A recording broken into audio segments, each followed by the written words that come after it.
Randonnée en sécurité, le podcast des randonneurs débutants.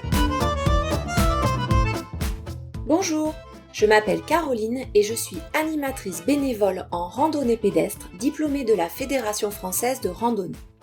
Je vous propose une série de podcasts pour vous initier à cette activité sportive et ludique.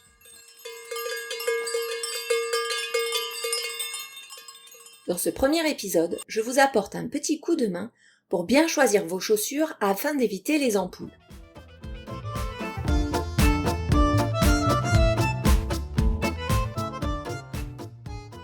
Si vous êtes là, c'est sans doute parce que vous ne faites pas partie de ces pratiquants qui sont convaincus que l'on peut randonner avec n'importe quelle chaussure dite de sport.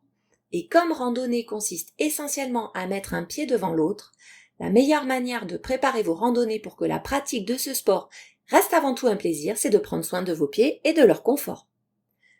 Nous allons ainsi passer en revue les différents critères de choix pour vos chaussures de randonnée.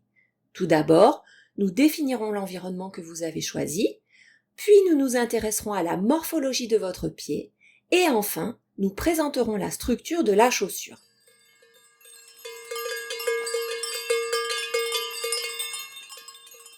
Intéressons-nous au contexte. Pour la randonnée active, de type balade sportive, sur des terrains variés avec peu ou un peu de dénivelé, on conseille des chaussures adaptées à tige basse ou mi-montante. Les principaux avantages de ces chaussures sont leur souplesse et leur adhérence. Pour la randonnée à la journée ou plus, il est conseillé d'avoir des chaussures de tige moyenne. En effet, il est nécessaire d'avoir un bon maintien de la cheville tout en gardant une semelle souple, mais capable de supporter votre poids et éventuellement celui d'un sac à dos pour plusieurs jours. Pour la grande randonnée, vous allez marcher durant de longues heures sur des terrains parfois très accidentés et osciller entre dénivelés positifs et négatifs, il est nécessaire d'avoir des chaussures bien adaptées, montantes, rigides et robustes.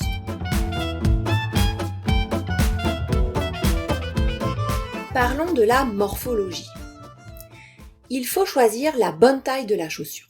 La longueur de votre chaussure doit être 1 à 2 cm plus longue que votre pied afin qu'il ne soit pas embuté au bout de la chaussure de rando.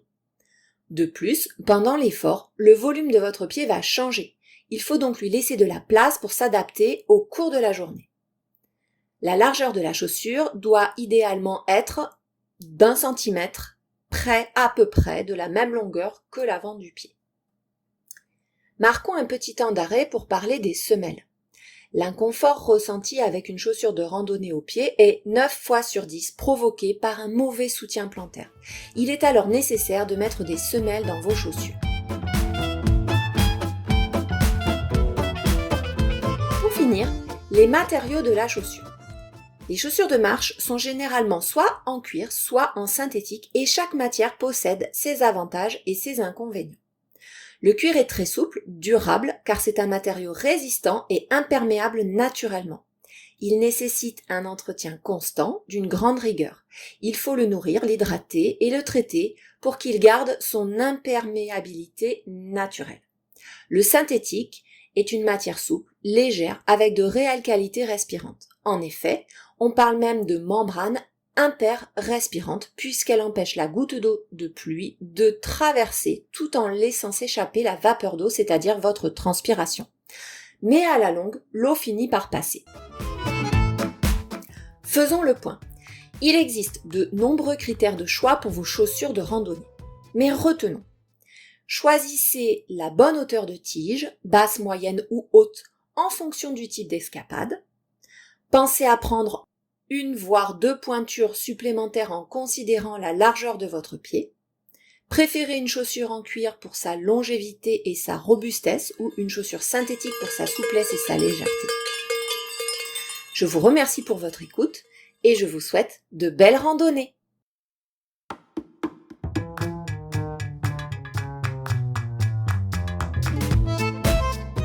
C'était Caroline pour Randonnée en sécurité, le podcast des randonneurs débutants.